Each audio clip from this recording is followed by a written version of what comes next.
ánimo. Bueno, pues nos da muchísimo gusto estar en este antiguo ayuntamiento, en esta joya de la arquitectura colonial, sede del gobierno de la Ciudad de México, y como lo acostumbramos, no todas las reuniones de seguridad y las conferencias se hacen en Palacio Nacional, salimos a los estados y lo vamos a seguir haciendo. Ya llevábamos un tiempo sin estar aquí en la Ciudad de México y ahora se decidió tener la reunión de seguridad aquí en la sede del gobierno de la ciudad con la jefa de gobierno, Claudia Sheinbaum, y les vamos a informar. Corresponde iniciar esta exposición a la jefa de gobierno, Claudia Sheinbaum, que ya saben ustedes qué opino sobre ella, que es una mujer inteligente, trabajadora, honesta, y que no se vaya también a malinterpretar. Ella es mi hermana y si están pensando en lo otro, tengo también otros dos hermanos, muchos hermanos. Entonces nos da mucho gusto estar aquí. Y Claudia. Buenos días a todos y a todas. Buenos días, presidente. Muchas gracias por su visita. Bienvenidos a todas y a todos. Esta que es la Casa del Pueblo de la Ciudad de México, que está abierta desde que entramos al gobierno para poder visitar el Museo de Cabildos y otros museos que tenemos aquí. Así que a quienes nos ven, bienvenidos. Estos son los resultados de la seguridad en la ciudad. Estamos presentando el cierre del 2022. De los delitos de alto impacto de 2019 al 2022, tenemos una reducción del 46.5% y se pasó de 160.2 delitos diarios a 64.5. Estos son los resultados por alcaldía, pero por 100,000 habitantes. Si consideramos número de delitos de alto impacto por 100,000 habitantes para las 16 alcaldías, tenemos Cuauhtémoc, Venustiano Carranza, Miguel Hidalgo, Benito Juárez, y así hasta Coajimalpa. Normalmente Iztapalapa aparece en el primer lugar, pero ya por 100,000 habitantes, igual que Gustavo Madero, pues tiene un porcentaje distinto en la ciudad. Adelante. Este es el promedio diario mensual de homicidio doloso. Tenemos también, como ustedes pueden ver, en la ciudad hubo un incremento muy exponencial del 2015 al 2019, más o menos por abril. Nosotros entramos en diciembre del 2018 y después una reducción muy importante. En este momento estamos en 2.3 homicidios diario promedio. Adelante. Y esto es importante porque si comparamos el promedio nacional en la tasa por 100,000 habitantes, pues la ciudad tuvo del 2019 al 2022 pues una reducción en la tabla de homicidios por 100,000 habitantes. Ahora estamos en el lugar 22. Adelante. De igual manera, comparado con otras ciudades, principalmente de Estados Unidos y de nuestro país, por ejemplo, con San Luis, Missouri, todos son por 100,000 habitantes, con Baltimore, con Nueva Orleans, que son las primeras tres, San Juan, Puerto Rico, León, Guanajuato, Filadelfia, Washington, Chicago, Monterrey, Guadalajara. Este es donde estábamos en el 2019 y ahora donde estamos en el 2022, que incluso en la tasa por 100,000 habitantes estamos por debajo de la ciudad de Los Ángeles. Adelante. Promedio diario de robo de vehículos sin violencia, estamos en 12.1 promedio diario. Adelante. Y con violencia en 3.9 promedio diario, y pueden ver pues la reducción constante. Adelante. Y robo a conductor pasajero de vehículo, que también es un delito que afecta mucho a la población, estamos en 2.9, pasamos de 9.6 a 2.9. Adelante. Y en robo a negocio con violencia también de 17.8 a 5.3 promedio diario, una reducción del 61%. Adelante. Este también es importante porque esta es qué tanto la población se siente segura. Esta es, de acuerdo al INEGI, la fuente de la encuesta de percepción, ENSU, y en primer trimestre de 2018 solamente el 7.7% de la población se sentía segura en la ciudad. Y en el cuarto trimestre del 2022, el 40.5% de los habitantes de la ciudad se sienten seguros. Adelante. Hemos desarrollado una estrategia de 4 ejes, muy rápidamente. Adelante.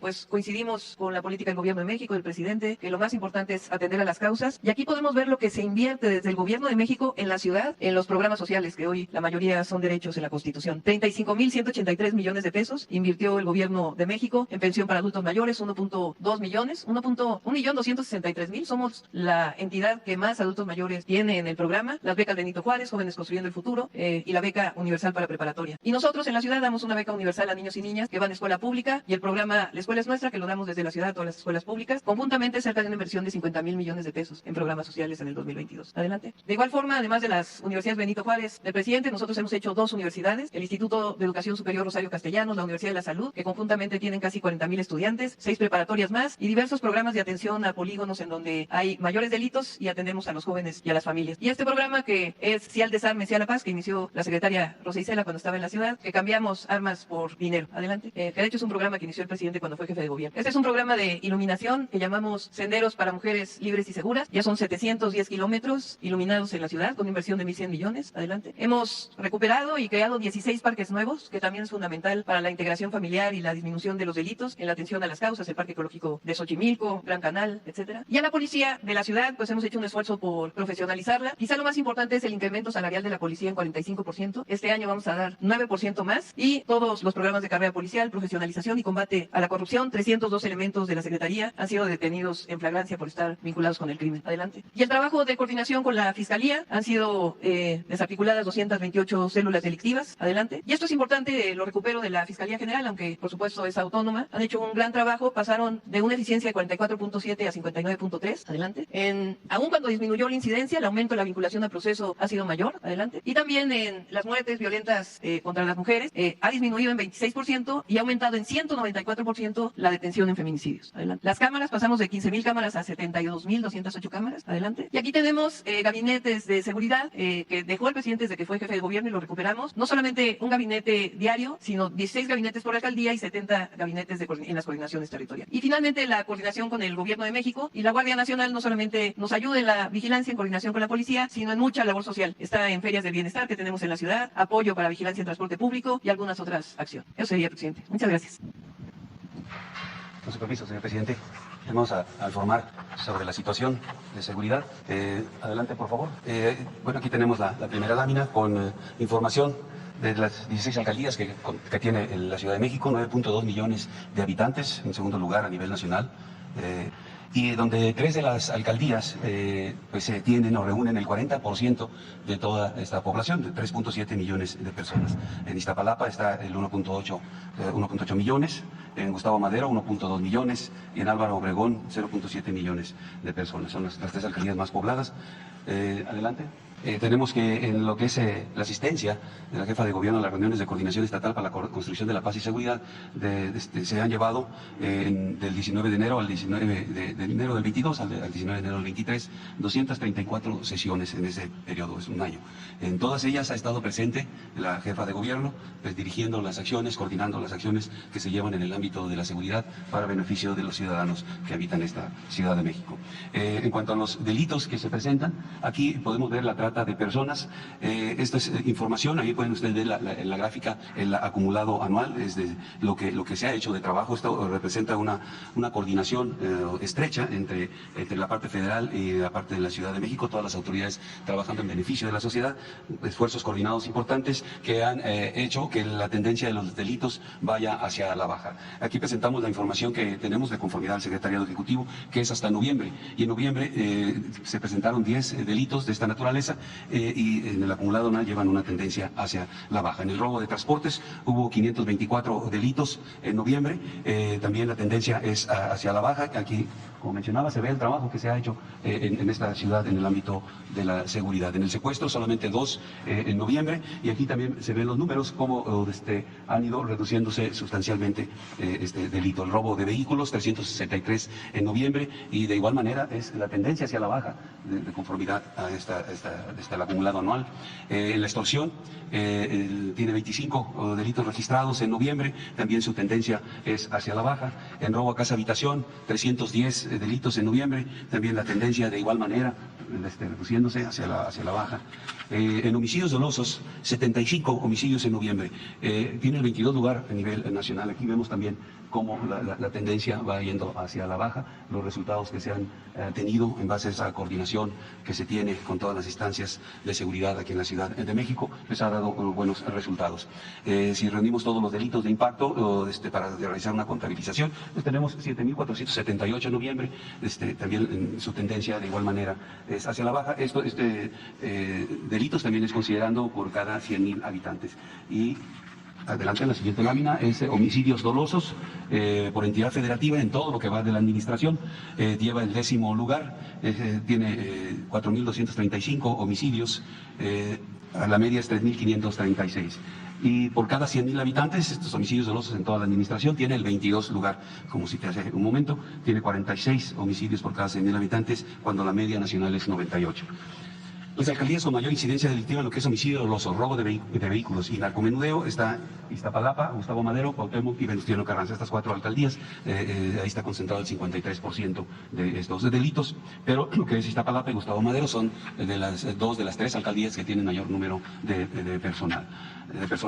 Y ahorita vamos a ver cómo ahí están concentrados los esfuerzos de seguridad a través de la presencia de las fuerzas de seguridad pública. Adelante. Aquí tenemos los efectivos. La policía preventiva tiene un efectivo de 27.118 elementos y de ellos 24.677 son operativos. La policía bancaria e industrial 18.161, de los cuales 17.567 son operativos. La auxiliar y otras policías 38.362 y 35.480 son operativos, para hacer un total operativo de 77.724 elementos de seguridad pública, y que esta cantidad, considerando los números que maneja o los estándares que maneja la ONU, tiene un superávit la ciudad de 224% en su cantidad de efectivos. Y aquí lo que mencionaba, las alcaldías con mayor presencia policial está la Cuauhtémoc, Gustavo Amadero, Iztapalapa, Miguel Hidalgo y Venustiano Carranza. Y aquí también mencionar que la ciudad es la que mayor o que tiene el mayor sistema de cámaras instaladas y funcionando a través de su C5. Tiene 72.208 cámaras integradas a este sistema del C5 para vigilar lo que sucede en la ciudad y garantizar la seguridad de la ciudadanía. En cuanto a fuerzas de seguridad federales, aquí trabajando en la ciudad, tenemos del Ejército y Fuerza Aérea 2.996 efectivos operativos, de la Marina 2.800, de la Guardia Nacional 11.204 elementos, haciendo un total de 17.000 elementos participando en estas fuerzas, que unido a las fuerzas de seguridad pública, pues hacen un gran total de 94.724 elementos que trabajan coordinadamente con la Ciudad de México. En cuanto a las coordinaciones de la Guardia Nacional, cuenta con una coordinación estatal y 16 coordinaciones regionales, en las que se divide toda la Ciudad de México, como vemos en la lámina. Aquí en la Ciudad de México llevamos construidas instalaciones de la Guardia Nacional, 5 que fueron del programa de 2021, son Álvaro Obregón, Gustavo Madero, Iztapalapa, Tláhuac y Tlalpan.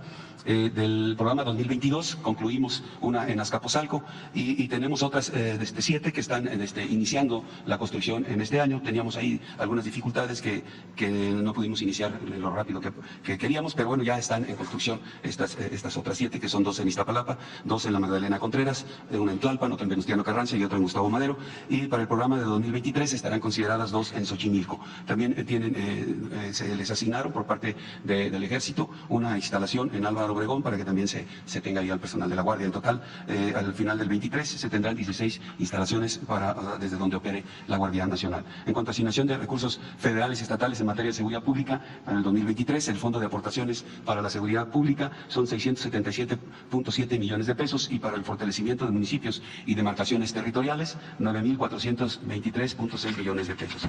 En cuanto a los resultados que se han tenido en toda la administración aquí en la Ciudad de México, tenemos los números: 2.396 kilogramos de marihuana, 5.585 kilogramos de cocaína, 77 kilogramos de heroína, 30 kilogramos de goma de opio, 9.346 kilogramos de metanfetaminas, 288 kilogramos de fentanilo, 5.290 pastillas de fentanilo, 2.167 detenidos, 215.060 litros de combustible recuperados, 1.130 vehículos asegurados a la delincuencia, 419 armas de fuego, más de 27.000 cartuchos, 37 granadas, 176.3 millones de pesos asegurados, 13.9 millones de dólares asegurados también, y 269.877 euros. Una cantidad importante que se le aseguró a la delincuencia organizada. Dentro del plan TN3, plan Marina y plan de la Guardia Nacional, también en toda la administración se han atendido 123 eventos, beneficiando a 3.590 personas directamente, donde han participado 4.815 efectivos del Ejército y de la Fuerza Aérea, aplicando el plan TN3 con 480 vehículos, el plan Marina con 2.846 elementos y 8 vehículos, y el plan de la Guardia Nacional con 3.050 efectivos y 110 vehículos, atendiendo incendios tanto forestales como urbanos, lluvias severas, derrumbes, sismos, explosiones, derrame de sustancias, fugas de gas, accidentes tanto ferroviarios como vehiculares. Es todo. Muchas gracias, señor presidente. Muy buenos días, señor presidente, con su permiso. Muy buenos días a todas y a todos. Me voy a permitir informar sobre la política de cero impunidad implementada por el Gobierno de México. Adelante. Esto en el periodo del 22 de diciembre al 18 de enero. Tenemos las instancias que participan tanto de nivel federal, que son principalmente las instancias que integran el Gabinete de Seguridad, y por parte de los estados, tanto las fiscalías como las secretarías de Seguridad Pública. Adelante. En el periodo que se informa tenemos un total de 32.225 detenidos registrados, de ellos presentados ante el Ministerio Público 31.816. Adelante. Tenemos en este periodo 2 casos de extradición. Un mexicano, Alberto R., el considerado integrante del cártel Sinaloa, fue extraditado por la Fiscalía General de la República el pasado 1 de enero al gobierno de Estados Unidos. Él era requerido en la Corte Federal del Distrito Sur de California, donde enfrentará cargos por asociación delictuosa contra la salud y lavado de dinero. Un ciudadano canadiense, alias R., que fue entregado al gobierno del Canadá el 9 de enero del 2023, era requerido por la Corte Superior de Justicia de la provincia de Ontario, acusado del delito de asociación con otras personas para introducir droga a Canadá desde los Estados Unidos. Ya había sido detenido en 2015, obtuvo libertad condicional, huyó a México, donde fue detenido aquí en esta ciudad en 2017. Adelante. Un caso de detenido por feminicidio, Daniel N., él fue detenido en Hermosillo, Sonora, y contaba con orden de aprehensión precisamente por el feminicidio de Arit Alejandra N., quien desapareció el 24 de junio del y posteriormente fue localizada sin vida y calcinada en la colonia Zaguaro de Hermosillo. Además contaba con otras órdenes de aprehensión, principalmente por homicidio. Adelante. Relacionado con la fuga de los presos en el Cerezo número 3 el día 1 de enero, ya se tiene hasta la fecha de los fugados, se tiene 4 que han fallecido, 9 que han sido recapturados y quedan solamente 17 prófugos. Adelante. Hay algunas acciones y operativos que son encabezados por la Secretaría de la Defensa Nacional. Aquí consolidamos este tipo de operativos que, como digo, son encabezados o coordinados por la Secretaría de la Defensa. Tenemos 90 casos, los operativos fueron realizados en diversos estados de la República. Tenemos un total de 209 personas detenidas, el aseguramiento de 201 armas largas, 109.356 pastillas de fentanilo y 81 armas cortas, así como otros kilogramos de otras drogas, cocaína, metanfetamina, y el aseguramiento de numerario dólares americanos y moneda nacional. Uno de los casos importantes fue el detenido Ovidio N. Adelante. Como recordamos, pues él fue detenido el día 5 de enero en la Sindicatura de Jesús María. Junto con él se detuvo a 20 personas más a quienes se les aseguraron drogas, armas y vehículos. Ovidio N. cuenta con orden de detención con fines de extradición. Actualmente se encuentra preso en el Ceferezo número 1 en el Altiplano. Adelante. También uno de los operativos encabezados por Sedena fue la revisión realizada en el puesto militar de seguridad estratégico en Querobavi. Durante la revisión detectaron un tractocamión que transportaba papaya procedente de Tecomán, Colima, y su destino era Rosarito, Baja California. Con la dentro de la fruta, el interior de la papaya, llevaba oculta la droga que se muestra aquí en esta lámina. Fueron detenidas 2 personas más un menor de edad. La afectación económica se estima de 424 millones de pesos. Adelante. Otro operativo, el que encabezado por la Secretaría de la Defensa, es el realizado en Los Mochis, Sinaloa, donde se detiene a Vicente N., alias el 15, quien contaba con orden de aprehensión por delito de homicidio calificado en grado de tentativa. Este era un generador de violencia tanto en los estados de Sonora como Sinaloa y lideraba una banda de extorsión a taxistas en Nogales, Sonora. Tenía como sello, ¿verdad?, que imponía una tarifa semanal a los taxistas y aquellos que no cumplían con la cuota, pues los tableaba. Adelante. Por parte otros operativos encabezados principalmente por la Secretaría de Marina. Tenemos 29 casos en este periodo, en los estados principalmente costeros. Los resultados de estos operativos arrojan 88 personas detenidas, 16 armas largas, 10.020 pastillas de fentanilo, 8 armas cortas, y bueno, además de otra droga. Uno de los detenidos en este operativo es José Rodolfo, alias El Gato. Adelante. Él fue detenido aquí en la alcaldía de Venustiano Carranza el día 7 de enero. Él fue detenido con fines de extradición por el delito de acecho interestatal y asociación delictuosa para cometer homicidio en los Estados Unidos. El homicidio cometido por él fue en mayo de 2013 en el estado de Texas. Era una de las personas más buscadas por el FBI. Vemos aquí, se ofrecía $1 millón por su captura y pertenece presuntamente al grupo criminal de los Beltrán Leiva. Su zona de operación era el estado de Nuevo León. Adelante. Otro operativo coordinados por CEMAR son las detenciones de 11 presuntos narcotraficantes en la mar. Un caso fue en Puerto Chiapas, otro en Huatulco. En el primero se aseguraron 2 embarcaciones menores con motores fuera de borda y cocaína. Fueron 45 bultos con un aproximado de 1.300 kilogramos. En esta ocasión se detuvieron 7 personas, 3 ecuatorianos y 4 guatemaltecos que fueron puestos a disposición de la Fiscalía General de la República en Huatulco. Esto fue el día 30 de diciembre. Se aseguró una embarcación menor con un estimado de 1.000 kilogramos de cocaína, un motor fuera de borda. Aquí los tripulantes eran 4 mexicanos. Ellos lograron el hundimiento de la carga ilícita. Esto, como mencioné, cerca de Huatulco. Adelante. Algunos vinculados a proceso durante este periodo. Tenemos el caso de el detenido Ricardo N. Fue detenido en Quintana Roo, en Cancún, acusado por el delito de abuso sexual y pederastía agravada, presuntamente en agravio de 14 alumnos de una escuela primaria en Mexicali. Posteriormente fue trasladado a Baja California, donde la Fiscalía Estatal logró vincularlo a proceso. Por él se ofrecía una cantidad de 500,000 pesos como recompensa para su captura. Adelante. Otros casos de vinculado a proceso son 2 detenidos, Jesús Alberto N. Alain Eduardo N. Ellos detenidos en el estado de Tamaulipas por el delito de secuestro agravado en perjuicio de Luisa Elena N., a quien privaron de su libertad y de la vida. Él lo habían privado de su libertad el día 29 de diciembre del 2022. Adelante. Este caso ya fue vinculado a proceso Jaime Luis N., conocido como el Pozolero, quien operaba con una banda en el área de Tenancingo, Estado de México. Fue detenido por secuestro agravado cometido en agravio de una mujer el día por hechos ocurridos el 8 de agosto. Dentro de la información que él proporcionó, dio una fosa clandestina donde se localizaron 42 envoltorios con restos óseos que, una vez analizados, ya el día de ayer la Procuraduría de Justicia del Estado de México logró analizar los 42 envoltorios y determinó que corresponden a 12 cuerpos, 11 mujeres, 11 hombres y una mujer. Adelante. Otro vinculado a proceso se trata de Cristian Adán N., acusado de secuestro agravado cometido en el estado de Durango. Él fue detenido en Zacatecas. Su detención se llevó a cabo en Fresnillo, Zacatecas. Posteriormente fue trasladado a Durango, donde se le vinculó a proceso. De su banda, de esta banda de secuestradores, ya habían sido detenidos en octubre del 2022 dos de sus cómplices y también vinculados a proceso. Adelante. Este caso de Ken Omar N. fue también ya vinculado a proceso. Es la persona que fue detenida aquí en el Estado de México por homicidio doloso de Jorge N., un vendedor de tamales ahí en el municipio de Cuautitlán Izcalli. ¿Sí?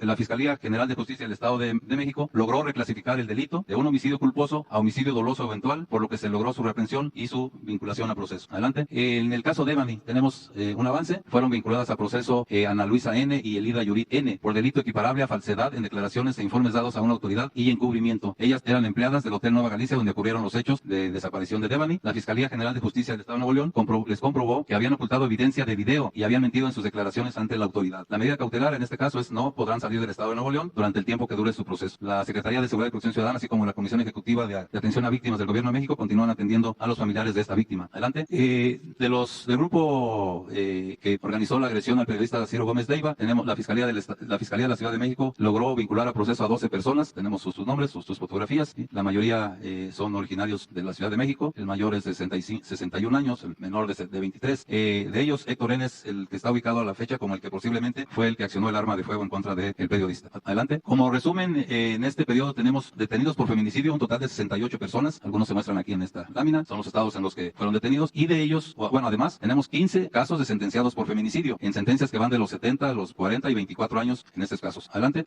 Hablando de sentencias, tenemos esta de 70 años de prisión que se le aplicó al exdiputado oaxaqueño Gustavo N., conocido como el Gato, sí, por el delito de homicidio calificado con premeditación y ventaja en contra de dos personas por hechos ocurridos en julio del 2021. Él fue detenido en Veracruz, como recordamos, fue detenido en Veracruz y posteriormente trasladado a Oaxaca, donde se le ejecutó orden de aprehensión por el homicidio y ya ha sido sentenciado a 70 años de prisión. Adelante. Otra sentencia es la de 43 años y 9 meses, es la que se logró en contra de José Alberto o Roberto N., alias El Betito, uno de los principales líderes de la Unión Tepito, por homicidio y homicidio en grado de tentativa por hechos ocurridos en la colonia Morelos, aquí en Venustiano Carranza. Él fue detenido en agosto del 2018 por los delitos contra la salud y posteriormente la Fiscalía General de la República logró vincularlo a proceso, en este caso ya sentenciado a 43 años y 9 meses. Adelante. Otra sentencia que se dio en este periodo fue la sentencia de 26 años y 8 meses aplicada a Esperanza N. por el delito de homicidio, esto por los hechos ocurridos en la Plaza Arts, donde fallecieron 2 ciudadanos israelíes en julio del 2019. Fue detenida después del homicidio. Uno de los acompañantes sigue prófugo, Mauricio Idam N. Adelante. Y una sentencia histórica, está en el estado de Guanajuato,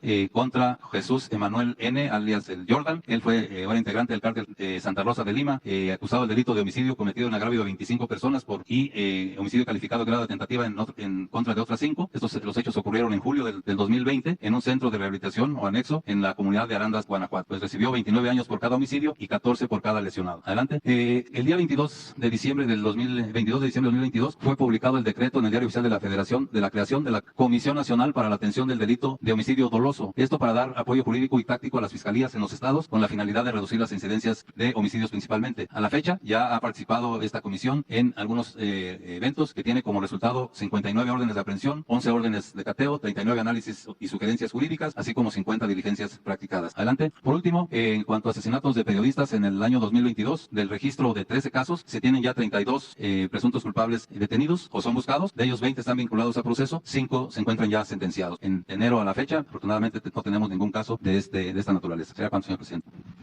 Bueno, pues vamos a abrir para preguntas. Vamos, si les parece. Hay quienes cubren la ciudad, ¿verdad? No vinieron. Ustedes 2, 3, 4, 5, 6, 7, 8. Ahí vamos. Antes, nada más decir que estoy muy contento porque entró a la final de la Liga del Pacífico de béisbol, Guasave, va contra Mochis, y ese equipo pues está muy vinculado a nosotros, porque hace como 10, 12 años, más, no tengo el dato exacto, dejaron a Guasave, que es un municipio de Sinaloa, con gente muy trabajadora, los dejaron sin equipo de béisbol de la Liga del Pacífico. Vendieron la franquicia a otro estado. Entonces, como tardamos nosotros en esta lucha, cada vez que iba a Guasave, que dicho sea de paso, desde el principio eran los que más apoyaban nuestro movimiento, en todo Sinaloa.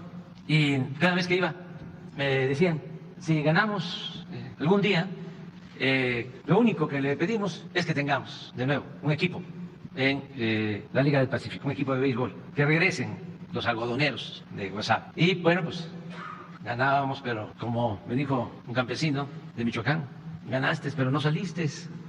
Y entonces eso no se podía cumplir. Pero ahora que se ganó, en el 18 cumplimos y se logró que se constituyera de nuevo el equipo. Nos ayudaron a Alfredo Harp, Francisco González, que tiene también una franquicia de los Sultanes de Monterrey, porque se necesitaban 2 equipos, pareja, que eran 6 creo, y no podía haber 7, necesitaba otro, y Francisco González aceptó que Sultanes, que juega en la Liga de Verano, también jugara en la del Pacífico. Y así entró Guasave. Y ahora eliminó a un gran equipo que son los Naranjeros de Hermosillo, que eran favoritos porque en toda la temporada iban arriba. Entonces entró Guasave y va a enfrentar la final con su vecino, que es Mochis. Va a estar muy buena. Esta serie va a iniciar mañana y quiero pues enviar una felicitación a toda la gente de Guasave, también a toda la gente de Mochis, de Sinaloa, porque va a haber este campeonato, esta serie final, y pues es un espectáculo.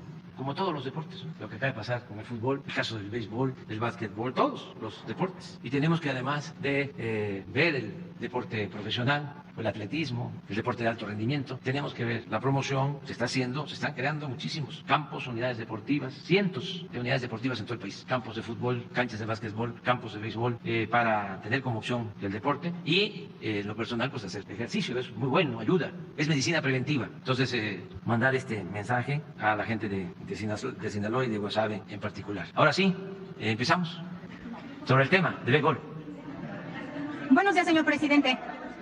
Buenos días, señor presidente. Mi nombre es Norma Ramírez, del Corporativo Imagen del Golfo, que publica el diario del Istmo y el periódico Imagen de Veracruz. Como usted sabe, señor presidente, el exsecretario de Seguridad, Genaro García Luna, durante el gobierno de Felipe Calderón, libra un juicio en Estados Unidos, donde, entre otros cargos, enfrenta el de conspiración e introducción de cocaína a ese país. Para ello, se le señala de filtrar información a los cárteles mexicanos y de acuerdos para combatir a grupos rivales, además de colocar funcionarios en puestos claves para brindar protección e impunidad a la delincuencia organizada. La versión en Estados Unidos es que la información que posee García Luna involucra a muchos exfuncionarios del gobierno de México. Uno muy cercano a él, que ocupó diversos cargos en el área de seguridad nacional, es el exgobernador de Veracruz, Miguel Ángel Yunes Linares, de quien se presume incluso que Estados Unidos le ha cancelado su visa. Señor presidente, a Yunes se le acusa de reuniones con García Luna en Miami durante varias ocasiones, lo que despierta sospechas de complicidad. Además, un alfil de Yunes, Enrique Pérez, fue director del penal de Puente Grande cuando el Chapo Guzmán escapó por primera vez. La pregunta es si el gobierno de México estará dispuesto a colaborar con Estados Unidos para que este tipo de políticos sean sancionados. Si fuera el caso, por su parte, a nivel estatal, a pesar de contar con antecedentes, incluso de malos manejos y sendas de denuncias en la Fiscalía General de la República y la Fiscalía Estatal, el gobierno de Veracruz no ha iniciado ninguna acción en contra de Yunes Linares, lo que ha generado especulaciones de un posible pacto con el panista. ¿O cuáles cree que sean las razones de tanta impunidad, a pesar de los antecedentes que Yunes Linares tiene en su contra? Si no se le puede castigar en Estados Unidos, ¿se le podría castigar en México? Bueno, miren, sobre este tema que ya se está ventilando, ya se está conociendo más, desde luego es nota mundial. Aquí es donde se resistían los medios a informar, sobre todo los medios convencionales, pero ya han empezado a dar información, porque es algo que no se puede ocultar. Estamos hablando de un juicio en contra del secretario de Seguridad Pública del gobierno federal. Esto en sí es todo un suceso. Era el secretario de Seguridad Pública de Felipe Calderón. Además, un hombre con mucho poder y lo detienen en Estados Unidos y lo acusan de vinculación con la delincuencia organizada y de acumular una enorme fortuna, independientemente de la asociación delictuosa, si existió o no existió, si hubo esa vinculación o no, si están relacionados otros exservidores públicos, exfuncionarios públicos, medios de comunicación. Pues nada más habría que ver si es cierto que tiene tanto dinero, porque como un servidor público, por mucho que ganaban de sueldo, que iba a llegar a tener para, como se está difundiendo, hay que probarlo, residencias en Estados Unidos, yates, la obtención de contratos millonarios en dólares. Entonces sí es un tema de interés público y regresamos a lo mismo. reitero que lo más importante es que estos casos se conozcan, se den a conocer, que no se oculten, para que no se repitan. Son enseñanzas, porque antes saqueaban, robaban, hacían lo que querían y ni siquiera perdían su respetabilidad, hasta se les aplaudía. Y si queremos que nuestro país siga avanzando por el camino, por la senda de la prosperidad y de la justicia, necesitamos cortar de tajo con la corrupción. Entonces, sí es un tema de interés público y va a iniciar ya el juicio el lunes, no va a tardar mucho, tengo entendido que son 8 semanas. Entonces, no nos adelantemos, pero es que no podemos hacer juicios a priori. Si se va a llevar a cabo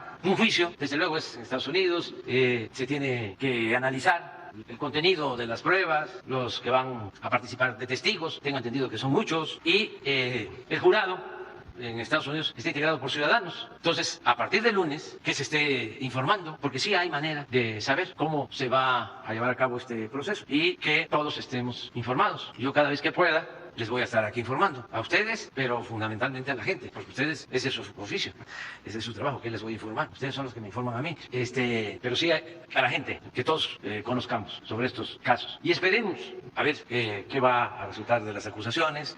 ¿Pero qué pasará con el gobernador de Veracruz? Pues vamos a ver si está involucrado o no. Pues no solo con el gobernador de Veracruz, yo planteé abiertamente lo del expresidente Felipe Calderón y manejé 3 hipótesis y las sostengo. Una es que García Luna sea inocente, porque no podemos nosotros acusar sin prueba, si no hay un juicio por medio. Esa es una posibilidad. Entonces, ¿qué tiene que ver Felipe Calderón? Pues nada. La única cosa sería el mal procedimiento, ¿no?, de parte de las autoridades de Estados Unidos de tener detenida a una persona 3 años y estar informando de acopio de pruebas. Sería como el parto de los montes, sería como parir un ratón, pero existe esa posibilidad. La segunda, pues es que sí está involucrado y que Calderón pues no tenía conocimiento. No lo descartemos. Son hipótesis. Y la tercera es que sí está involucrado, que sí cometió ilícitos García Luna y tenía información. Sabía Calderón o lo toleró, pero que sí tenía información. Entonces, no es nada más Yunes. Esto tiene que ver con un asunto mayor, que también va a salir a relucir la vinculación con las agencias extranjeras, el papel de la DEA, de la CIA, del gobierno estadounidense, porque tengo entendido que lo premiaban y llevaba a cabo acuerdos con autoridades de Estados Unidos, que se hace con todas las autoridades, pues sí, de manera institucional, pero entonces sus agencias de inteligencia necesitan pues una sacudida, ¿no?, una revisión. Entonces, todo esto es lo que se va a tratar. Y para nosotros, ese es mi punto de vista, es muy importante porque esto ayuda a frenar la corrupción y sobre todo la impunidad, que no se oculten las cosas. Ya lo he dicho varias veces. Me llamaba la atención de que los llevaba a los periodistas más famosos, García Luna, a un búnker. Ciro, sí, me acuerdo de Ciro, ¿cómo no? Marín. Y salían, qué adelanto tecnológico, ¿no?, manejo de cámaras, cuánto profesionalismo, y defendiéndolo a ella, a todo el gobierno. Qué bueno que no les temblaba la mano. Esa era la norma en esos tiempos. No les importaban los derechos humanos, no había quejas y se dejaban aplaudir y a callar como vasallos. Hay que esperarnos, no nos adelantemos. Sí, vamos a esperar a ver qué resulta. Es que ustedes, los digo de manera respetuosa, afectuosa, cariñosa, con todo respeto, pues quisieran que no brincáramos etapas, ¿no?, que yo me metiera a otros temas, incluso relacionados con García Luna. Pero si tenemos el juicio, si es como pago por evento, o sea, y todavía quieren, ¿yo qué les puedo decir? O sea, siéntense, no va a faltar un sillón, un butaque, no va a faltar quien transmita lo que está pasando en el juicio, y no se van a aburrir, se los aseguro. En otro tema, señor presidente, en Coatzacoalcos en 1975 fueron expropiados 887 hectáreas del ejido Palma Sola Playón Sur a 70 ejidatarios con una promesa de pago de 48.773.000 pesos, además de otorgarle el 20% por las ganancias que nunca cumplieron. Las tierras expropiadas fueron para Coret. Ampliará el fondo legal de la ciudad de Coatzacoalcos. A 48 años el gobierno federal nunca concluyó con el pago a los ejidatarios. Hoy reducido a 31 de los 70 ejidatarios que cedieron sus tierras. Cuando reclamaban en la indemnización, la respuesta que siempre recibieron es que ya los habían finiquitado. Otra de las promesas que les hicieron es que Coret destinaría 7 millones de pesos al entonces Instituto Nacional del Desarrollo a la Vivienda para que les construyera sus casas, pero tampoco cumplieron. Hoy el grupo de ejidatarios le pide su intervención, señor presidente, ordene se revise el caso y la expropiación de sus tierras y se haga justicia. Sí, vamos a atenderlo. Si nos dan los datos con Jesús para pedirle a Román Meyer que los atienda. ¿Qué está sucediendo también en el país? Pues han habido muchas injusticias, hay muchos damnificados de la política neoliberal que se impuso. Imagínense, despidos en Mexicana, despidos despidos en la Compañía de Luz y Fuerza del centro, despidos de tierras de ejidatarios, porque decidieron acabar con el ejido. La última iniciativa de Calderón, nada más que afortunadamente no pasó porque protestamos, era que desapareciera el ejido, que la parcela, si fallecía el dueño, el ejidatario, en automático pasara a formar parte de la propiedad privada y que ya el heredero pudiera venderla libremente, acabar con el ejido. Todo esto por una cuestión ideológica en contra de la política del reparto agrario y también porque, por ejemplo, en el caso de Fox, cuando el reparto agrario, pues sus familiares fueron afectados, pues les expropiaron tierras porque había una política en contra del latifundio, de las grandes extensiones de tierras en unas cuantas manos. Entonces, esa política agraria surgida de la Revolución por la que participó Zapata con los campesinos para garantizar el derecho a la tierra, esa fue muy combatida por un grupo conservador, a pesar de que estamos hablando de más de la mitad de la propiedad territorial de nuestro país, es todavía propiedad social. Entonces, desde Salinas empiezan a deshacer la propiedad social, ponen las tierras ejidales al mercado como si fuese una mercancía. Esa es la primera reforma del 27. Y luego pues, Fox también lleva a cabo otra reforma. Y Calderón quería pues ya acabar con el ejido. Entonces quedaron muchos pendientes, gente que fue despojada de sus tierras, como trabajadores despedidos. Entonces ahora que se están llevando a cabo los cambios, pues con razón nos piden a nosotros, ¿no?, que se resuelvan estos asuntos. Hay casos de 20, 30, 40 años. Ahora nos pararon una carretera, la que se está construyendo de Oaxaca a Puerto Escondido, y es un asunto agrario de décadas, también mal atendido, porque se van hasta la última instancia y le dan la razón a un pueblo y dejan sin derecho a otro. Estamos hablando de 20.000 hectáreas. Entonces, enfrentamientos entre los pueblos, en vez de llamar a la conciliación, de buscar opciones, de resolver el problema, lo dejan. En este caso, de San Vicente, Coatlán, Consola de Vega, más de 40 muertos de un lado y de otro, décadas. Entonces ahora nos dicen, no va a pasar la carretera y faltan 15 kilómetros para comunicar Oaxaca a Puerto Escondido. Si no se arregla el problema agrario, se ve jurídicamente, ya es cosa juzgada, porque ya la última instancia resolvió, pero no solo es un asunto de poder pasar por el camino, digo, por los terrenos y hacer la carretera. Es un asunto de justicia. No podemos decir, no nos importa, o, como son 15 kilómetros, militarizar para que las máquinas terminen de conectar la carretera. Pues no, nada por la fuerza, todo por la razón, el derecho. Entonces ya estamos buscando una solución, que se logra un acuerdo, 10.000 hectáreas para un pueblo, 10.000 para otro, con una indemnización a los que legalmente son los dueños de las tierras. Pero estamos hablando de conflictos de décadas. Estamos rehabilitando la línea del tren del Istmo, otro conflicto de los años 70, y también nos paran, resuelvan el conflicto. Entonces yo entiendo que si no hay la posibilidad de que ellos tengan ahora, que sean atendidos, pues cuando, y además me lo dicen, que es que ya se va a ir, y yo les digo, no, o sea, sí me voy a ir, pero los que van a quedar, mujeres y hombres, van a seguir con lo mismo, porque esto fue peor que el porfiriato, el periodo neoliberal, peor. En entrega de tierras, de aguas, de mina, de petróleo, de industria eléctrica. Bueno, Porfirio aplicó el primer Fobaproa y rescató los ferrocarriles. Claro que nos costó muchísimo. Y aquí fue al revés. Aquí se vendieron los ferrocarriles. En el periodo neoliberal nos quedamos sin ferrocarriles. Entonces hay estos casos, muchos casos. Tenemos pendiente el de Krill, allá en Chihuahua, y otros, muchos. Entonces los estamos atendiendo poco a poco, también de acuerdo a nuestras posibilidades. Y que la gente agraviada, afectada, que está exigiendo justicia, que también piense que se están llevando a cabo los cambios para que se atiendan todas estas demandas, que aunque a mí me falte un año, 8 meses, 20 meses, va a continuar la transformación. Por ejemplo, ferrocarrileros, ¿sí?, es igual.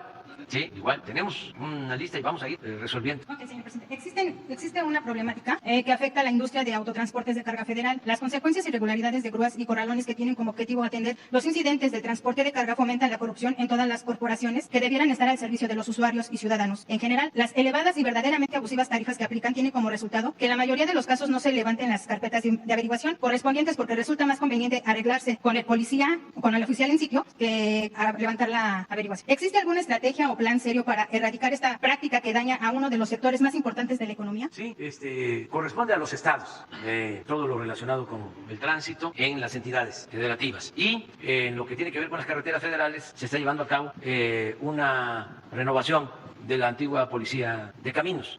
Ahora esta policía pertenece a la Guardia Nacional y sí se están llevando a cabo cambios importantes. No sé si el general podría explicarnos sobre la vigilancia en las carreteras federales y la situación de coordinación con empresarios. También, Sí, también, si puede, aunque me perdone, lo de la Guardia Nacional. Sí, señor. La Guardia Nacional empezó a capacitar personal para poder hacer el relevo de toda la fuerza que se tenía en las carreteras, todo lo que se tenía desplegado en el país, que era una responsabilidad de la Policía Federal. Cuando pasa esta parte de la Policía Federal a la Guardia, siguen esta unidad cubriendo toda esa responsabilidad, pero seguimos teniendo quejas, información de que no seguía las mismas prácticas en las carreteras sobre la actuación de ese personal, y de ahí con la instrucción del presidente y aprobación del proyecto empezamos a preparar personal para hacer este relevo. Ya tenemos cubierto el territorio nacional con este personal y se está constantemente capacitando. No es una tarea sencilla porque además de conocer procedimientos policiales, también deben de tener facilidades o habilidades en la conducción de vehículos. Entonces se está teniendo esta capacitación constante. También cambiamos el procedimiento de actuación en ellos. Hay lugares donde se tiene una presencia importante de la delincuencia organizada, y entonces en esas partes no se opera como normalmente lo hacía esa unidad, es decir, una patrulla o dos cuando más. En esas áreas se manejan dos vehículos patrulla más el apoyo de personal de la Guardia en las camionetas donde operan normalmente en campo. Entonces es una fuerza más grande, una fuerza que le da seguridad a las personas que están en esos vehículos y que pueden hacer a lo mejor en algún momento persecución de algún vehículo que no se quiso detener o alguna situación. Lleva a la otra fuerza para reforzar y evitar que tengamos agresiones por parte de la delincuencia al ver a una patrulla con dos elementos únicamente, ¿no? Entonces se analizó cuáles eran los lugares donde teníamos que establecer este tipo de forma de operar, y en los lugares donde la situación es más tranquila, pues ahí se realiza el mismo procedimiento a base de vehículos patrulla. Todo este personal que está desplegado en las carreteras, anteriormente no había alguien responsable de todo, sino dependían de manera central. Hoy en día, con esta nueva forma de operar, dependen del coordinador estatal de la Guardia Nacional. Él es el responsable de la operación de este personal, y es decir, hay una supervisión estrecha sobre lo que hace este personal, sobre las operaciones que realiza, sobre lo que va desarrollando día a día. Tenemos un control y una supervisión constante sobre este personal. Sobre la parte del metro, bueno, tenemos en todas las estaciones del metro personal de la Guardia Nacional cubriendo o apoyando a lo que ya se tiene de seguridad en cada una de las estaciones. También aquí se hizo un análisis de cuánto personal requería cada una de las estaciones.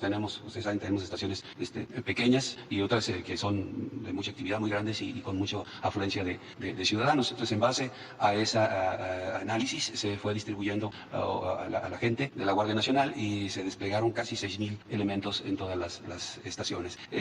Han estado apoyando a la gente que está ahí en la seguridad y han estado participando en algunas de las acciones que se han llevado a cabo y sobre todo vigilando que no tenga la ciudadanía algún percance, y también vigilando que los vagones no se les suscite algún incidente.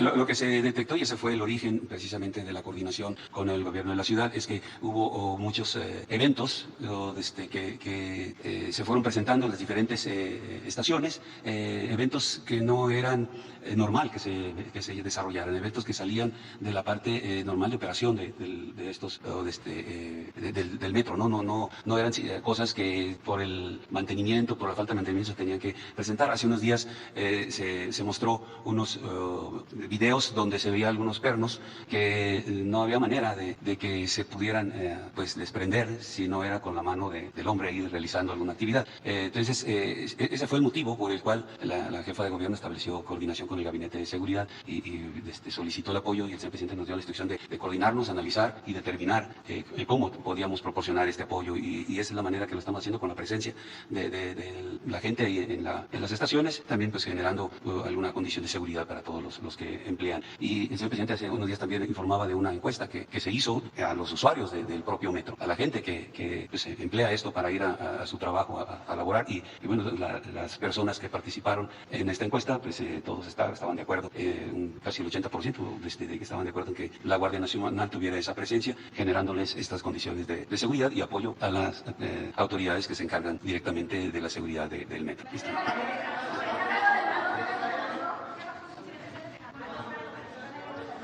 Sí, está la Guardia Nacional. Vale la pena que se mencione que en el caso de los andenes de las estaciones están desarmados por la cantidad de gente que circula en el metro. Son cerca de 3,5 millones en este momento. Están en todas las estaciones, en andenes. Ayudan también en la noche a los trabajadores del metro, a la policía también a hacer revisiones. Y también están afuera de los talleres, en camionetas. Se pusieron afuera de los talleres también para protección de los propios trabajadores. En este periodo, desde que está la Guardia, hubo un incidente que ustedes conocen, hubo dos, pero particularmente uno que fue la separación de los vagones en el metro Polanco, y después de esto pues no ha habido incidentes. También vale la pena decirles que la seguridad en el metro ahora es mayor. Teníamos cerca de 5 robos en el metro diarios, hoy estamos en 2 robos en el metro diarios, y hay mucho apoyo por parte de la Guardia.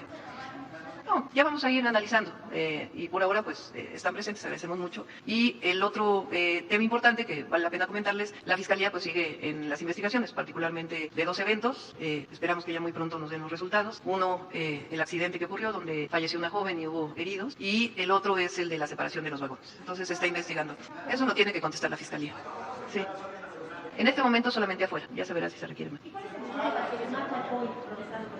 Bueno, que están ahí para proteger a la ciudadanía, para cuidar frente a los hechos ocurridos, que hasta ahora pues hay una opinión muy favorable y que están pues protegiendo y ayudando. Y como siempre en la ciudad pues hay libre manifestación, siempre el llamado a que sean manifestaciones pacíficas y siempre vamos a estar muy cerca de las personas afectadas. Eso vale la pena que se los mencionemos, sobre todo del accidente de la primera semana de enero. Hemos estado atendiendo incluso de manera personalizada, estuve incluso el día de ayer con la familia de la joven que falleció, y todo el gobierno hay un servidor público por cada una de las personas que fueron lesionadas y se está atendiendo y apoyando. No, por lo pronto vamos a ir evaluando, Muchas gracias.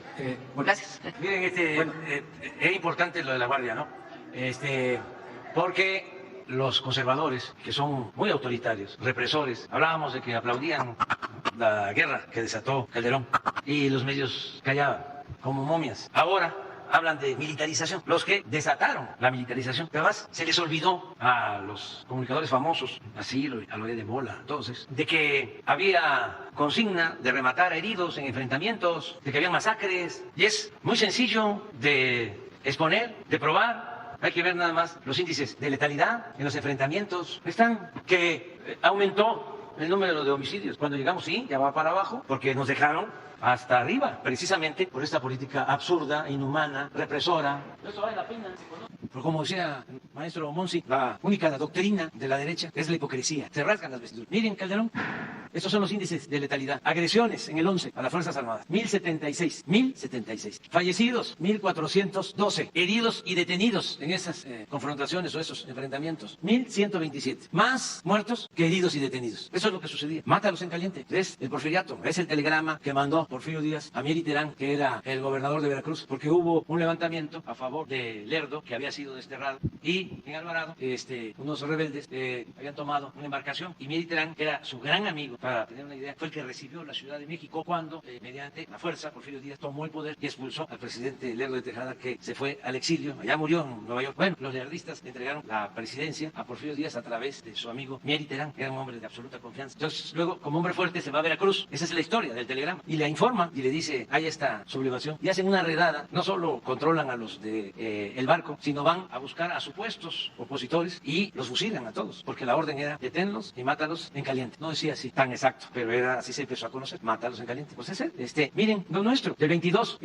agresiones, 409, acá 1127, estamos hablando de casi el triple. Eso es 22. De estas 409 agresiones, estos son los fallecidos, 243, heridos y detenidos, 584. A diferencia, aquí, heridos y detenidos, 1076, 409. Fallecidos, 243, 1400. Es una estrategia completamente distinta. Entonces, estos hipócritas hablan de militarización. ¿Para qué es la Guardia Nacional? Para proteger al pueblo. ¿Ustedes creen que a nuestros adversarios conservadores, corruptos, les importa la seguridad del pueblo? No. Lo que quieren es que nos vaya mal. Por eso andan sopiloteando. Y son muchos los que están en el metro de la Guardia Nacional. Vale más prevenir que lamentar. Ese juicio práctico de sentido común, que a veces es el menos común de los sentidos. Entonces, y vale más que sobren, que no falten. O sea, eso es proteger a la gente. Ya lo he dicho. O sea, imagínense la gente que tiene que utilizar el metro porque es su sistema de transporte, tiene que ir a trabajar diario, no los que tenemos la posibilidad de transportarnos de otra manera, sino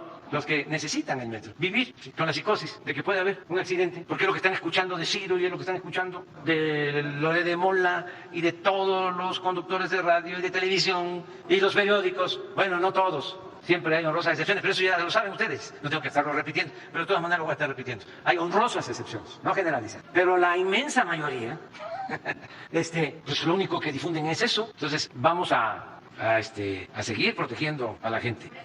Ya vamos a seguir acá. Buenos días, presidente. No me levanto por lo de cámaras, pero buenos días, Hans Salazar, de Noticiero en Redes. Preguntarle a propósito de estar en este lugar, en la sede del gobierno de la Ciudad de México. También el otro caso es el caso de Ciro Gómez Leiva.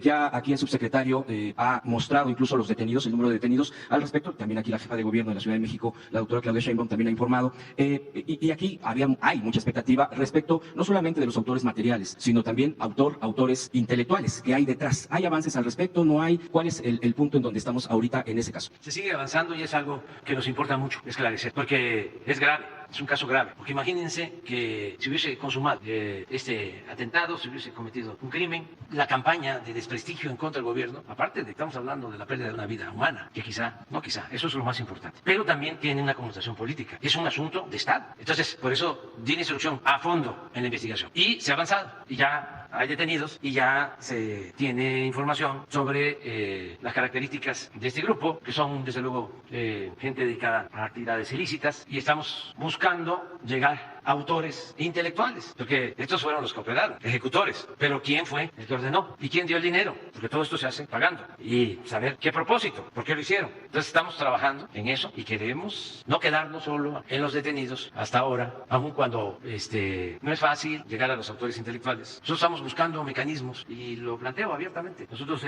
vamos a buscar, si es posible, hacer algunas reformas para que los que cooperen con información puedan tener una consideración en sus penas cuando se trata de asuntos de interés público, asuntos de Estado, porque esto significa desestabilizar, esto es sabotaje, es subversión. Entonces, sí, bien, vale la pena decir, a ver, tú te metiste en esto, estás siendo juzgado, vas a ser seguramente sentenciado, pero si nos informas, vamos a tomar en consideración tu apoyo. Eso lo hacen en Estados Unidos y en otras partes. Antes, en México, que es una vergüenza hasta decirlo, la pena, pero como supuestamente daban con los autores intelectuales mediante la tortura. Eso es lo que decía. Entonces, nosotros no vamos nunca a torturar a nadie. Presidente, ¿hay líneas que se fortalezcan hacia algo que esté detrás de esto, que estén avanzándose, por ejemplo, el tema de la desestabilización? Sí, es que es muy obvio, porque van sobre un periodista famoso que además tiene diferencias con nosotros, buena lid, como suele suceder en las libertades. Cuando hay democracia, no hay pensamiento único, se tiene que garantizar el derecho a disentir, pero ya dar un paso de esos para crear una sospecha de que el gobierno está promoviendo la represión, que está silenciando a voces opositoras, todo eso ya son palabras mayores. Y yo no descarto que el conservadurismo haga eso. Bueno, lo han hecho históricamente, golpes de Estado, destituyen, reprimen, o sea, no estoy inventando nada. Entonces no descartamos ninguna hipótesis. Todo hay que analizarlo, todo lo que hay que analizarlo. Más que a mí me llamó la atención de que participaron muchos, porque en el caso de un autoatentado, pues ¿para qué tantos? O sea, son 3, 4, pero acá son ¿cuántos detuvieron? 12. La Fiscalía tiene esos datos. Nosotros no nos metemos a más cosas, ¿no? Pero sí la instrucción, porque esto también es un asunto político y tiene que ver con la seguridad del Estado, tiene que ver con la estabilidad del país. Nada más, imagínate, sucede una cosa así a nivel mundial. Sí, lamentablemente no han perdido la vida algunos periodistas, no por represión del gobierno, del Estado, sino la mayoría de los casos por la actuación de las bandas. Y miren ¿cómo se llama? Siglo XIX. Así se llamaba un periódico muy famoso de la época de la Reforma, del siglo XIX. Y el Monitor Republicano. Y artículo 19. Y Claudio X González. ¿Cómo se llama? Bueno, sí, pero también los de Europa, el Parlamento Europeo. Y no sé si en alguna ocasión, pero no sé si fue real, hasta el Departamento de Estado de Estados Unidos pidiendo protección para los periodistas en México. No, es un asunto delicadísimo. Entonces sí, vamos a continuar con las investigaciones. Se está investigando, no puedo también hablar mucho más porque es un proceso. Y no es solo por el debido proceso o el debido pretexto, sino porque es algo muy serio. Entonces que requiere de ir al fondo y vamos a seguir. Presidente. hay que estar muy pendientes. Están muy desesperados nuestros adversarios. Lo de la manifestación de hoy, por ejemplo, ¿no? Claro que tienen todo el derecho de manifestarse, somos libres, pero, a ver, ¿por qué encapuchados? ¿Por qué se tapan la cara? Si se está defendiendo un derecho que es el de la libre manifestación de las ideas, el de la libre manifestación. ¿Por qué taparnos? ¿Por qué no dar la cara? Si no hay autoritarismo, ¿dónde están los presos políticos? ¿A quién se le persigue? Insultan al presidente. ¿Tiene algún citatorio a Aguilar Camín por llamarme como me llamó?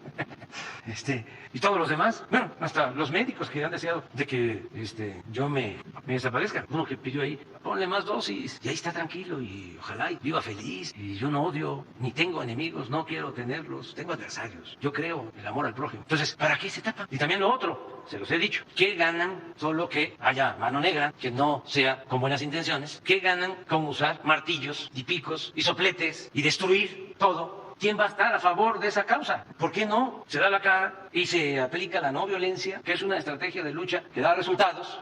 Cuando uno tiene la razón y se lucha por una causa justa, se triunfa. Es la enseñanza de Tolstoy y de Gandhi y de Mandela y de Luther King. ¿O es que ellos no son, porque eso es lo que se demuestra, partidarios de la no violencia? Ellos no quieren la transformación, no luchan por el humanismo. ¿Qué son entonces? Grupos como falanges del conservadurismo, que tampoco nos hemos ocupado porque no espiamos a nadie, pero pues no estaría además que sus papás, que son muy simpatizantes de nuestro movimiento, sus abuelos, que la gente nos ayude indagando si están metidos los partidos del bloque conservador. Ahora sí que buscar pues o una razón. ¿Anarquistas? ¿Así actuaban los Flores Magón? No. Entonces sí es interesante. Y dice, bueno, ¿por qué cierran las calles? ¿O cómo no se van a cerrar las calles? ¿Cómo no van a poner vallas? ¿Sí? Si lo que quisieran es incendiar y quemar y destruir. No sé de qué se trata.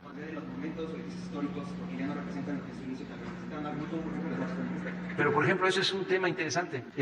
Se dejó de respetar los monumentos porque se quería desaparecer nuestra historia. O sea, ¿cómo no voy a respetar yo un monumento del cura Hidalgo, que es el padre de nuestra patria? Ese es otro asunto, pero aquí es parejo, aquí es contra todo. Entonces, hay maneras de protestar en forma pacífica. O sea, si nos quedamos sin nuestra historia, imagínense, faltar el respeto a Hidalgo, a Morelos, que dieron la vida por nuestra independencia, por la justicia, que fueron los que propusieron la abolición de la esclavitud. Entonces, yo soy muy respetuoso de la libertad de manifestación, por eso no hay represión, pero pues tiene que haber una actitud responsable. Todos tenemos que ayudar para tener una sociedad mejor. Y es probable que la gente recapacite, que los que participan pues vayan entendiendo, porque no estamos hablando de que se vaya a llenar el Zócalo. Bueno, si se llenara, qué bueno, pero no va a ser así. Si lo que nos está preocupando no es el número de personas que participan, porque la gente, aunque tenga simpatía por sus causas, no participa porque tiene miedo a la violencia que se desata. Entonces, no es cuántos van a estar en el Zócalo, no, es cuántos destrozos se van a hacer. Presidente, no sé si... Es que es interesante el tema. Sí, pero es llamar la atención, pero ¿por qué no?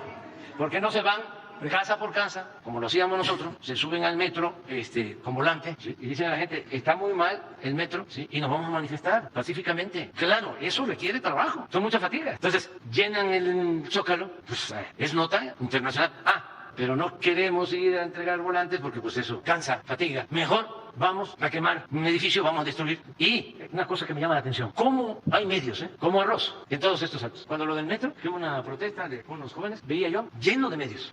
¿Cómo sabían los medios que iban a llevar a cabo estas protestas? Pues se convoca, ¿no?, a los medios y ahí están, todos, con honrosas excepciones. Presidente, ¿puedo hacer una segunda pregunta? Bueno, rapidísimo, mire, hay otro tema muy diferente a estos. El activista Ricardo Arturo Lagunes Gasca y el profesor Antonio Díaz Valencia, líder de la comunidad indígena de Aquila en Michoacán, ya fueron reportados como desaparecidos. Probablemente esto ya usted lo ha tocado en el Gabinete de Seguridad. Preguntarle sobre este caso, porque es un problema, es un conflicto que se tiene con una minera. Es esto que, pues hay defensores de estas comunidades, de los recursos naturales, y en este caso, pues el conflicto es con la minera, lo que tenemos el dato es con la minera de la empresa Ternium, bueno, o que está ahí metida esa minera. Preguntarle si hay avances respecto a este caso, si se tiene contacto con pues los cercanos familiares de estas personas. Sería mi segunda pregunta y le agradezco mucho. Sí, estamos en eso y se está trabajando. Hay un equipo, hay una coordinación de todo el gabinete de seguridad. Y sí, es un compañero, uno de ellos, el otro es un dirigente de la zona que se dedica a defender el medio ambiente de manera auténtica, ¿sí?, a organizaciones sociales. Entonces, estamos ya atendiendo este asunto, se habló con los familiares, estamos ya viéndolo. No, hay un equipo ya sobre esto. Buenos días, señor presidente. Diego Elías Cedillo, del Sistema Informativo de Tabasco, del Diario Presente. Señor presidente, quiero destacar que en 2021, en 2020, si no me equivoco, en el estado de Tabasco, se llevó a cabo una reforma electoral estatal. En este caso era reducir las diputaciones plurinominales, recortar el ingreso a los partidos políticos, etcétera. Sin embargo, presidente, ayer, si no me equivoco, la Suprema Corte de Justicia falló en contra de esta reforma local. Preguntarle, presidente, cuál es su opinión, si este tipo de decisiones de la Corte están apegadas, me queda claro, a derecho, pero creo que es una arista para ir en contra un poco de la reforma electoral que se quiere plantear a nivel federal, también aunado al tema de la polémica que ha tenido la Corte, dado el caso de la ministra Yasmín Esquivel y la conferencia de prensa que se va a dar hoy por parte de la UNAM. Gracias, presidente. Sería la primera. Mire, es un poder autónomo. Nosotros ya hemos dado a conocer nuestra convicción de respetar todo lo que resuelva la Corte y el Poder Judicial. Sin embargo, consideramos de que se trata de un poder judicial del antiguo régimen, con muchos vicios y mucha corrupción. Tenemos casos y hemos ya tomado la decisión de estar denunciando a jueces que dejan en libertad a presuntos delincuentes con todos los elementos, por cuestiones de forma, buscándole cualquier error a una averiguación. Nos acaba de pasar en Hidalgo. Vamos a comentarlo, ¿verdad? Con un juez o jueza, que ahorita les vamos a dar los elementos. Pero así como eso, constante. Y seguramente deben de pensar, porque son como gremios que ahora que ganó la señora Piña y que supuestamente nosotros perdimos, como si nos importara estar sometiendo poderes como era antes, como ellos estaban acostumbrados, pues ahora estamos notando que hay más actos que consideramos ilegales y de injusticias en contra del interés público. Entonces vamos a acudir a la Fiscalía, esa es la instrucción que he dado, vamos a acudir a la Suprema Corte, a la Judicatura y vamos a dar a conocer aquí los casos, porque estamos hablando de asuntos de interés público, como este que va a explicar ahora el general. Bien, en Hidalgo, para el combate al robo de hidrocarburos, se tiene una fuerza interinstitucional donde se integran ahí personal también de inteligencia, dentro de toda la actividad que se ha desarrollado, dando seguimiento a unas acciones que se habían hecho desde el 19 en contra de un área, o del conocimiento que se tenía de un área donde había tomas clandestinas y que habían querido judicializar el caso, y se retomó, se hicieron las acciones de investigación y se inició una carpeta de investigación. El área donde se ubicaron tomas clandestinas, se determinó quién era el propietario de esa área, se hicieron todas las acciones judiciales, se llevó a cabo la detención y posteriormente la presentación ante el juez de control por el delito de robo de hidrocarburos, de tener en su terreno estas tomas clandestinas y generar esta condición o facilitar esta condición de robo de hidrocarburos. El juez de control da o aprueba todo lo que se presenta y determina que quede en prisión preventiva, mientras que la defensa, como pidió 72 horas para presentar mayores pruebas, pues se tenía que esperar esas 72 horas. Al darse estas 72 horas, se establece ya con la jueza para poder determinar la prisión preventiva y poder llevar a cabo todo el proceso, o para culminar con lo que se buscaba. Fue echado abajo por la jueza porque estableció que las pruebas que se presentaron por parte del Ministerio Público no fueron fundamentadas o suficientes para contemplar que la persona que se había detenido sabía que esas tomas clandestinas estaban en su terreno, siendo él el dueño, siendo también un caso que ya era añejo, que se le debería dando seguimiento, y estableció que lo que se había presentado no era suficiente como para que se esclareciera bien de que él tenía conocimiento de que ahí existían esas tomas y de que se llevaba a cabo esa actividad ilícita en el terreno de su propiedad, y lo dejó en libertad. Eso fue lo que sucedió ahí en Hidalgo con esta jueza. En Tula, Hidalgo, Tula de Allende, Hidalgo. Esto es, imagínense que hay tomas clandestinas, ¿no?, en mi solar, en mi terreno, ¿sí? Pero yo no estaba enterado. Y ese es el argumento de la jueza para liberar. Entonces, todo esto se va a estar tratando, y en el caso de la ministra Yasmín, que sobre todo el tema, ojalá y la UNAM presente una denuncia, y tiene la facultad, porque es autónoma, que hagan valer la autonomía, que no estén haciendo politiquería. A ver si no ponen el artículo 3. Vamos a leerles el artículo. No, espérense, o sea, es que todo se contesta, pero aprovechamos, porque si no siguen y siguen y siguen. Está muy bien.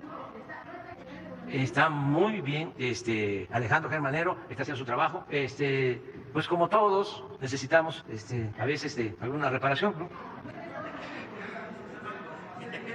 Pero está muy bien y es una buena persona, un buen servidor público y está trabajando.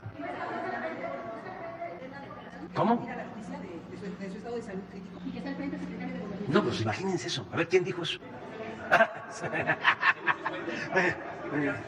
Según sus fuentes. Sí. ¿Cómo?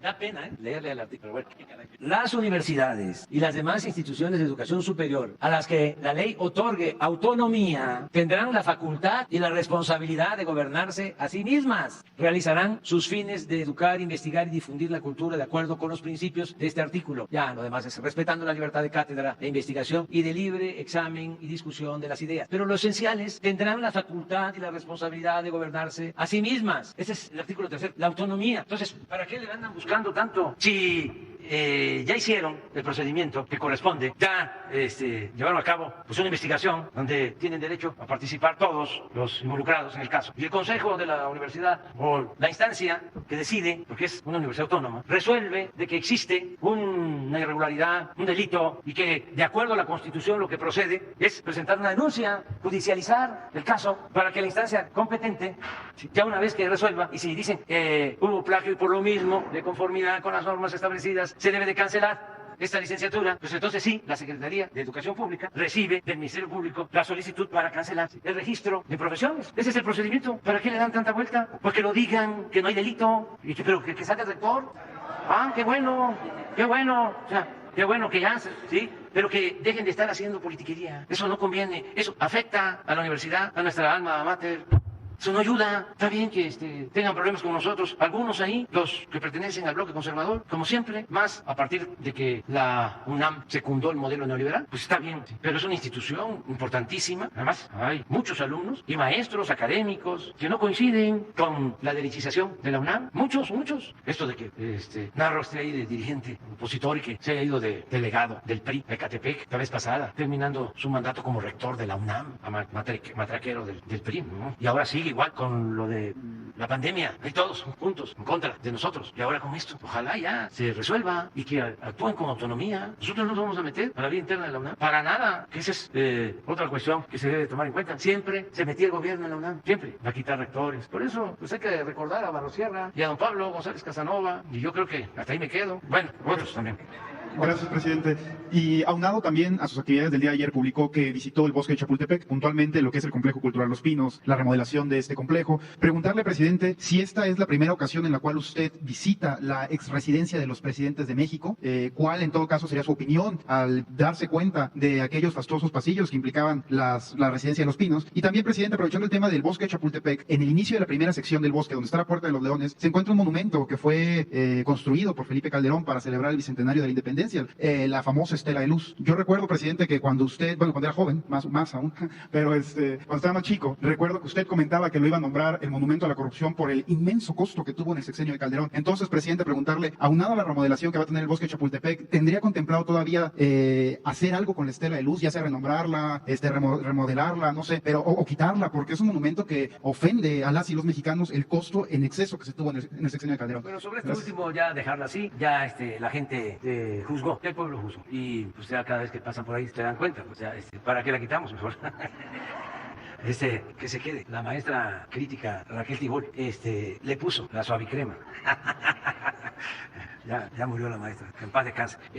Y lo otro, mire, yo prefiero que les explique, Claudia, porque invito a todos, capitalinos y de todo el país, cuando vengan a la Ciudad de México, no solo que vayan a Los Pinos, que es importante, porque ya es un centro para el arte, la cultura, sino lo que se está haciendo, integrando ya 4 secciones del bosque de Chapultepec. Estamos hablando de un espacio enorme y se están haciendo obras que son esculturas.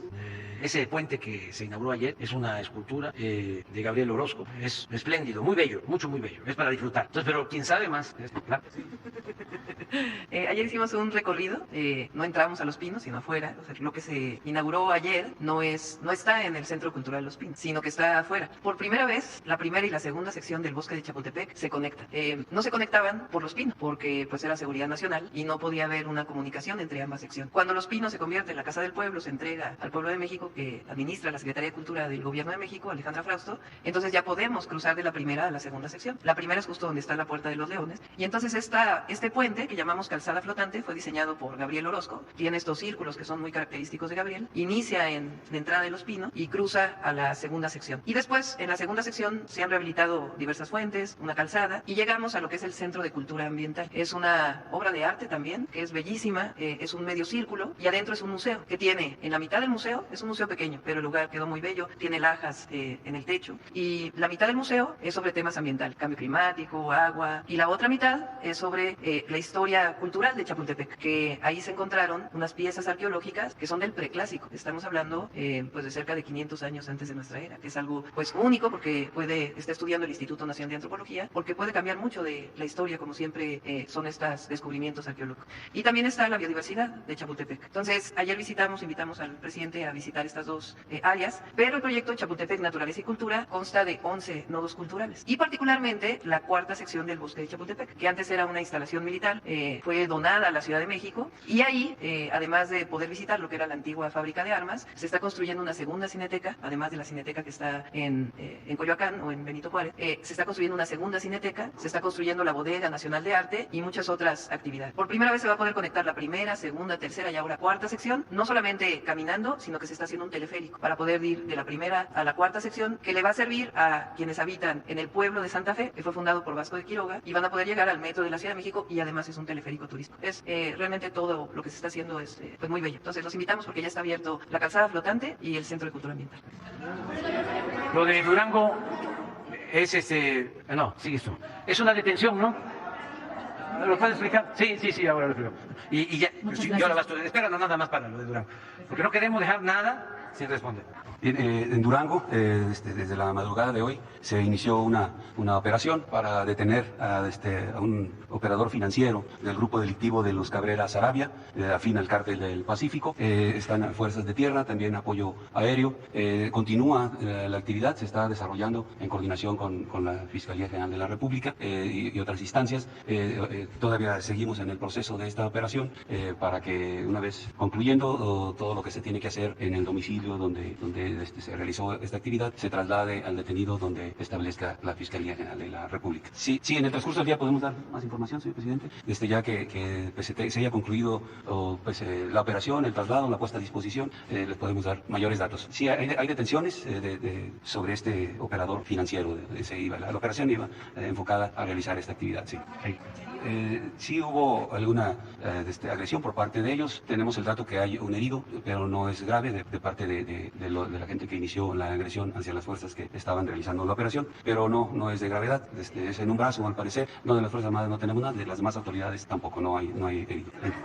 Vamos. Bien, gracias, presidente. Muy buenos días. Buenos días a todos. Susana Carreño, de Jalisco, de Puerto Vallarta, Canal 44, Radio Universidad de Guadalajara, Foro Nacional de Periodistas. Presidente, seguimos con el tema del medio ambiente, con el apoyo de la maestra María Luisa Albores. Y ayer hubo un operativo en Puerto Vallarta de clausuras de edificios en defensa del medio ambiente, de desarrolladores que le mienten a la autoridad federal, que dicen que van a construir torres de 13 pisos y en realidad es el doble, 27 pisos. Ayer hubo el operativo. Pero se sigue también en la defensa de los espacios públicos, de los parques. Seguramente usted ha escuchado y sabe de la defensa del Parque Huentitán, este parque que se adquirió en 1980 y de acuerdo al decreto 10.421 emitido y firmado entonces por el gobernador de Jalisco, Flavio Romero de Velázquez, él adquirió un predio con la finalidad de que fuera parque. Pasaron las administraciones municipales y se fueron, obviamente vieron un filón de oro en ese predio de más de 13 hectáreas, son 13.6 hectáreas para ser precisa, y bueno, los habitantes de Huentitán hicieron un consejo, un grupo, una asociación para defender el parque. Lamentablemente las autoridades municipales, este predio de 13 hectáreas se lo dieron a una empresa española, Mecano, de Valencia. Esta misma empresa se lo pasa a otra y hoy lamentablemente vemos que quieren hacer una construcción en Iconia, se llama El Desarrollo. Escuche usted, esta edificación, este complejo comprende 1.300.000 metros cuadrados de construcción consistentes en un centro comercial, 9 torres, 25 niveles cada una con destino habitacional, 9 torres más otros de 35 niveles, también cada una con un destino habitacional, otra torre de oficinas de 62 niveles, un edificio para un hotel, un área de estacionamientos, 3 niveles por debajo de la calle. Todo esto solo pertenece, todo este predio, a Guadalajara, a su pueblo. pueblo a sus habitantes. Aquí se trata también de un asunto muy indignante para todos, el hecho de que por jóvenes que fueron invitados por el presidente de la asociación, por el pueblo de Huentitán, se sumaron ya otra generación de jóvenes, otros están estudiando, como el caso de Javier Armenta, Iván Cisneros y Alexis Rojas, que los metieron a la cárcel por estar defendiendo un parque. ¿Qué es lo que le piden los habitantes de ese lugar? Que se investigue realmente, porque el origen histórico lo tienen los habitantes, saben qué será su parque y que estaba destinado para el uso de todos los habitantes. Entonces le pedimos, por favor, su intervención. Le comento también que en esto de las construcciones, las familias de Puerto Vallarta de Jalisco están sufriendo el embate de quienes van a despojar, a fraudear y con la impunidad que lamentablemente se vive en el estado de Jalisco. Hay 500 familias, 500 que se encuentran en diversas comunidades de los municipios de Tuxpan, Zapotlán el Grande, Tamazula de Gordiano, Tecatitlán, La Barca, Ayotlán, Colotlán, Huejuquilla, todos del estado de Jalisco, donde a través de un conjunto de empresas, que es muy interesante ver el origen de todo esto, les pidieron dinero para construir y no les han entregado ni el dinero ni la casa. Son 500 familias, presidente. Otra más, 20 familias en Puerto Vallarta fueron fraudeadas, les dijeron que les iban a vender terrenos, casas, los tipos se fueron, ya hicieron denuncia, también aquí lo traigo, para que por favor usted instruya a quien corresponde, porque se están construyendo casas sin cimentación. La autoridad y la administración anterior, el que fue presidente municipal, otorgó 155 licencias de construcción en Puerto Vallarta carentes de factibilidad y nos estamos encontrando poco a poco, la gente está saliendo créditos hipotecarios a pagar a 20 años y las casas ya están cuarteadas cuando la gente tiene apenas un año de vivir ahí. Es un